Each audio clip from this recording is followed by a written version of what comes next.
वो हमरा लगैया जे कतौ न कतौ कोई इफेक्टिव तरीका से हम सब नहीं कऽ सकलियै जे करबाक चाही आ हमरो सबसे जे एहिमे संभव हेतै प्रयास हम जेन्युइनली हमरा माने इंटरेस्ट अछि हम चाहै छियै जे मिथिलाके एतेक पैघ धरोहर छै आइ नालंदा यूनिवर्सिटी या विक्रमशिला यूनिवर्सिटी बहुत जगह लगे आइ खुदाइ भले निकलते कहाँ लोग बात आ एतेक पैघ जकर इतिहास छै डॉक्यूमेंटेशन प्रॉपर नहीं है हमरा नहीं लगैया पता नहीं जब मिथिला का पूरा हिस्ट्री का ट्रेस कल जाए तो पूर्ण किताब खरीदिए जो किताब पढ़िए तो हमरा पूरा मिथिला का पूरा इतिहास आपको दिखाई किछ पर अगर प्रयास हो सके और हमरा बहुत बेसी पोटेंशियल वाला जगह है जरा एखन तक हम सब कऽ सकलिए तो हम तो धन्यवाद दै छियनि मणिकांत जी के ऑफ एंड ऑन हमरो बनबै छै आ कम से कम हमरो रुचि बढ़ल है वही सब चीज के तरफ और ये शास्त्री जी आदि लोग मिथिलाक्षर में काज कर रहे हैं हमरा बड़ा प्रसन्नता है नहीं तो ये धीरे धीरे ओनाहियो कम लोग के अबै छै कहलिए जिनका मिथिलाक्षर अबै मैथिली के प्रोफेसर तो है लेकिन मिथिलाक्षर अबै छै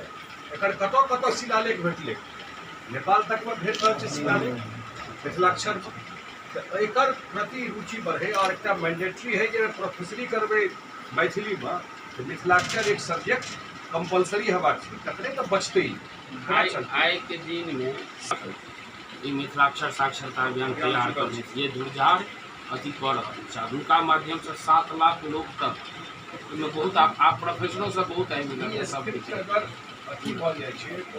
भाषा के तऽ आप अपन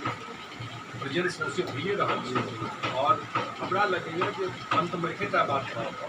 हमर सब डीएनए यूनिवर्सिटी इएह रहलै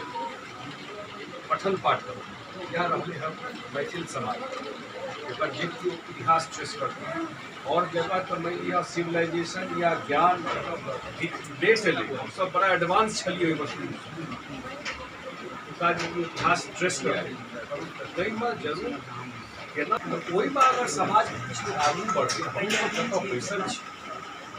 विषयों का आइडिया बहुत बात नहीं अबै छै हमरो सबके जानकारी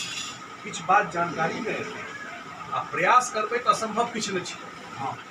वो केना डिजिटाइज भऽ जाए केना वो डॉक्यूमेंटेशन सब बचे क्या हमरा लगैया जर्मनी में संस्कृत के सेंटर छै वो देखऽ चाहे छै जे ओहि समय में जे लिखल गेलै ओकर की मतलब